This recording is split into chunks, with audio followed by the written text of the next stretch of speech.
धन्यवाद एसपी सिंह साहब, बहुत शुक्रिया, हमारे साथ जुड़े रहिएगा। डिबेट के दूसरे चरण में आपके बाकी विचारों को हम सम्मिलित करेंगे। बीरेन जी भी हमें इस डिबेट में ज्वाइन कर चुके हैं। बीरेन जी, ये क्या हो रहा है? कोई गाली दे रहा है, कोई पीट रहा है, किसी को जूता चल रहा है, कोई चिरकुट कह रहा है, कोई चिल्लर कह रहा है, कोई 12 बजे बुद्धि ला रहा है, ये हो क्या रहा है? देखिए, एक शेर है कि जमी पर घर बनाया है मगर जन्नत में रहते हैं, हमारी खुशनसीबी है कि हम भारत में रहते हैं। शायद ये कभी किसी ने लिखा होगा, लेकिन अब जो भाषा का स्तर है और जब से चुनावी चूल्हा गरमाया है तब से ये सब उपाधियां बन गई हैं। जूता चप्पल, गाली गलौज, स्याही, ये नेताओं के लिए, जैसे पहले जेल चला जाते थे तो बड़े नेता माने जाते थे, उसी तरह का अब उससे ज़्यादा नीचे स्तर चला गया। अब लोगों को जूता मारना, थप्पड़ मारना, स्याही फेंकना, गाली देना, ऐसी इस तरह की भाषा चुनाव से लेकर सतत प्रक्रिया बनती जा रही, चलती जा रही है।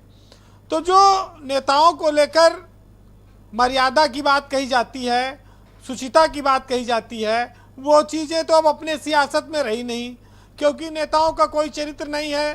कल तक जिनके गले मिलते थे आज उनको भर भर के गोबर परोस रहे हैं कि भाई ये तो बहुत गंदे हैं, इनसे तो बदबू आती है। ये सिर्फ अपने अवसर के हिसाब से चीज़ें करते हैं।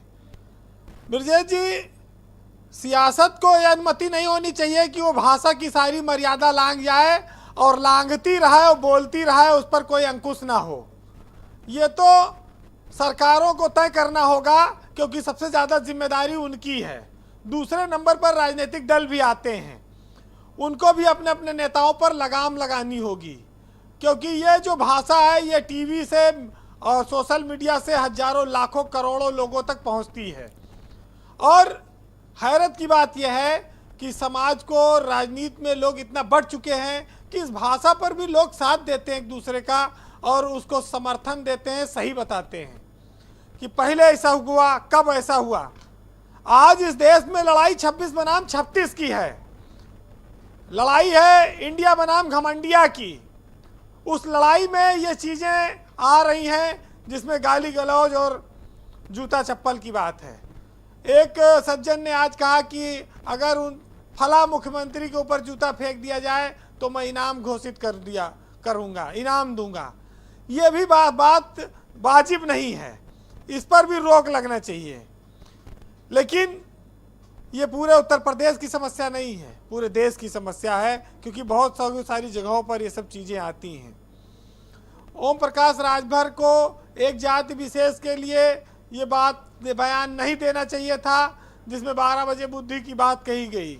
ये बात थोड़ी जायज़ नहीं है, इस पर लगाम लगानी चाहिए।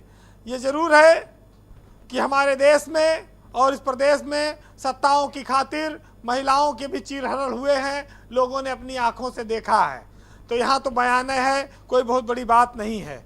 सियासी फायदे के लिए देवी देवताओं को, धर्म को ये लोग अपने बीच में खींचते हैं और खींचते रहे हैं। लेकिन सबसे बड़ी बात यह है कि जब तक कार्रवाई नहीं होगी तब तक रोक नहीं लगेगी। कार्रवाई करने वाले के सामने संकट यह है कि उसके अपने दल के भी लोग होते हैं, विपक्ष के भी लोग होते हैं। वो कार्रवाई करे तो उसको दोनों जगह करनी पड़ेगी। इसीलिए नेता अपने गुर्गों से कहता है जो ताकत में है कि जाओ फेंक आओ, जूता मार आओ, हम देख लेंगे। तो ये वही सब दौर चल रहा है। जो ताकत में होगा वो दूसरे को नीचा दिखाएगा, स्याही फेंके, जूता पर चलवावे। बहुत सारे लोग वोट की खातिर खुद भी जूता चलवा ले रहे हैं, खुद भी स्याही फेंकवा लेते हैं। बड़ी बड़ी बातें। पर मैं आज तक ये नहीं समझ पाया कि पुलिस इसकी इंडिपेंडेंट और फेयर इन्वेस्टिगेशन करके दोषी लोगों को बेनकाब क्यों नहीं करती है? कर देना चाहिए। ब्रजेश जी, कलयुग में जिसकी लाठी ओके भैंस, यहाँ पुलिस क्या करेगी? पुलिस तो सत्ता के सामने हिसाब से चलती है। इनका जो कुछ बिगाड़ेगा सब वो यमराज का भैंसा से घिराए जाएंगे। ये सब मरने के बाद तभी इनका कुछ भला होगा, क्योंकि यहाँ पर इंसाफ बहुत मुश्किल। नेता की चमड़ी बहुत मोटी है, नेताओं को कोई सजा नहीं होती है, बहुत लंबे समय तक चीज़ें चलती रहती हैं जी। ये देश में अभी ये जैसे जैसे और चुनाव करीब आएगा और बढ़ेगा। ये दौर बदल क्या रहा है। इससे भी आगे बढ़ेंगे ये लोग? जब देखिए एक दौर आया कि जब माफियाओं को डाकुओं को, अपराधियों को, तमाम सारे दोषियों को, बलात्कारियों को सर माथे पर बिठाया जाने लगा, उनका महिमा मंडन होने लगा। तो सियासी चरित्र में यह गिरावट आनी थी और वो आती रहेगी, क्योंकि हमको बाहुबल पसंद है, धनबल पसंद है, ताकत पसंद है। राजनीति में चरित्र किसे पसंद है? और जिसके चरित्र होता है वो सत्ता के लिए नहीं, फिर वो नियम कानून और सिद्धांत के लिए लोग लड़ते थे। वो एक पुराना दौर था, पुरानी बातें थी। आज ये वो सुरेंद्र बातें राजपूत चली दोपहर में हमें फ़ोन किए थे मुझे, और ये कह रहे थे कि वो प्राइवेट सिक्योरिटी वाले बाउंसर कहाँ मिलते हैं। तो मैंने कहा भाई मैं पता करके बताऊंगा कहाँ मिलते हैं। उसके लिए भी पैसा चाहिए। कांग्रेस 30-35 साल से विपक्ष में है, कांग्रेस में कहाँ से बाउंसर रख पाएंगे? सरकार में है नहीं, गनर वनर इनके किसी नेता के पास वैसे नहीं है। हो सकता है प्रदेश अध्यक्ष को एक आध देती हो सरकार, बड़ा प्रोफाइल होने के नाते। इनको रखना चाहिए बाउंसर। खींचे ये गद्दी बैठे, ये तो अजीब हो जाएगा।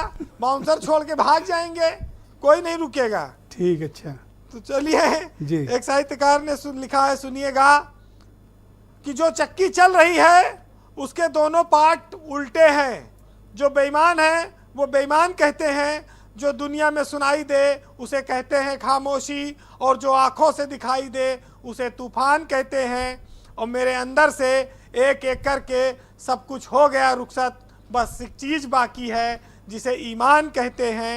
और लाल पीले कई रंगों का अलम आएंगे, और आखिरी में वही होगा कि हम आएंगे।